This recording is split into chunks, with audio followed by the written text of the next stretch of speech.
So the game week 2 prediction will go as follow. You're gonna have West Ham versus Chelsea. I'm going for a Chelsea win. You have City versus Spurs. I'm going for a Man City win. You have Bournemouth versus Wolves. I'm going for a Bournemouth win in this one. You have Brentford versus Aston Villa. I'm going for Brentford versus Aston Villa. Did I go for Brentford in that one? That's strange. No, hold on. Yeah, I went for Brentford. Yeah, okay. So I went for Brentford. Okay, okay.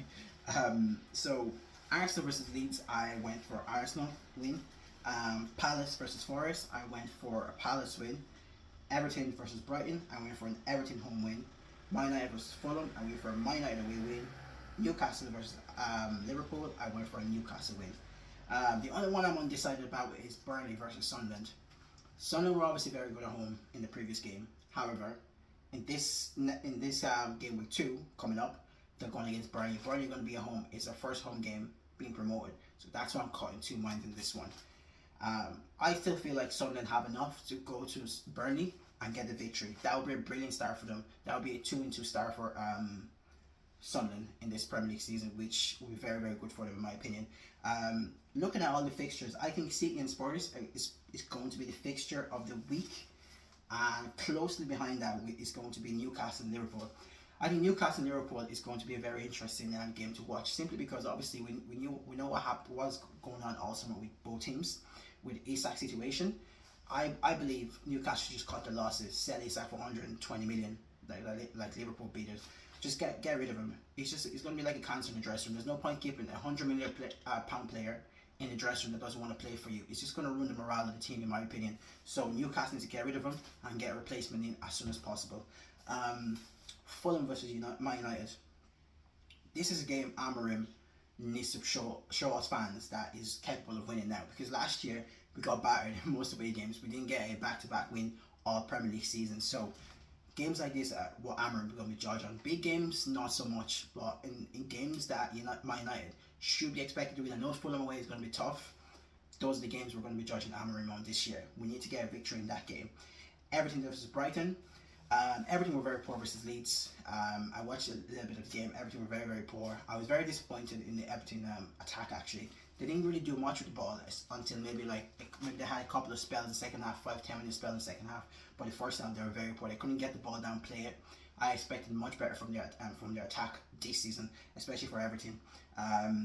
Palace versus Nottingham Forest. This is going to be a tough game because both teams, I like both teams. I like watching both teams. Very good, compact, solid team, trying to hit teams on the counter attack. However, Palace at home, if Eze is still there and Mark Gahey, I believe Palace should be able to win this game. But it's going to be a very interesting game to watch because the Forest had a brilliant start to the season. I remember I said losing Elanga is a big deal. However, they got Ndoye in, and Ndoye has a better final third decision making and better final product as well. And as you can see, that came to fruition when he scored at the weekend in the game week 1. Ndoye. Arsenal versus Leeds. This game, Arsenal should absolutely batter Leeds, in my opinion. This is a game Gyökeres need to score maybe 2 or 3 goals. Get one early, and then you should get 2 or 3 goals in this game. If you're Gyökeres, or you should be hoping to get 2 or 3 goals, and hopefully Arsenal can create enough chances for him to be able to score. Brentford versus Villa. I'm still a bit surprised because I went for Brentford winning this one. Brentford at home. Villa weren't that impressive against Newcastle the weekend. I believe Newcastle were the better team. I watched a little bit. I believe Newcastle were the better team. This is going to be Brentford's. This is a risky pick in my opinion. For this game with 2. Brentford are going to be home. I believe they definitely need a response after the horror show they showed against Nottingham Forest at the weekend in game week 1. So I am actually going for a Brentford win in this one. Bournemouth versus Wolves. Bournemouth should beat Wolves pretty easy enough in this game, simply because Wolves look absolutely hopeless against Man City, or maybe just Man City were that good. So it's going to be a nice test for Wolves in this game. But however, I do believe Bournemouth should be able to get on top of them and beat them, especially Bournemouth being home. City versus Spurs. Very interesting game. Let's see what City are really like in this game. I know they're home. Spurs have had a good start. I know they lost to PSG in the Super Cup. However, they played really well. They beat Burnley pretty convincingly at home, but Burnley weren't great. So I would like to see what Spurs are really made of this season, especially away to Man City. West Ham versus Chelsea. West Ham looked hopeless from the highlights I watched against Sunderland. Jared Bowen is still their main guy. They lost Kudus, so it's going to be tough for them going forward. So in this situation, in this game, I believe Chelsea should get a victory this game.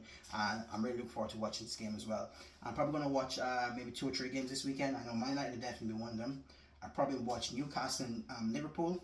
I might watch City and Spurs or West Ham and Chelsea. So what I'm going to do after watching either maybe 2 or 3 of this game, I'm going to come on next week. I'm going to do a game week 2 review.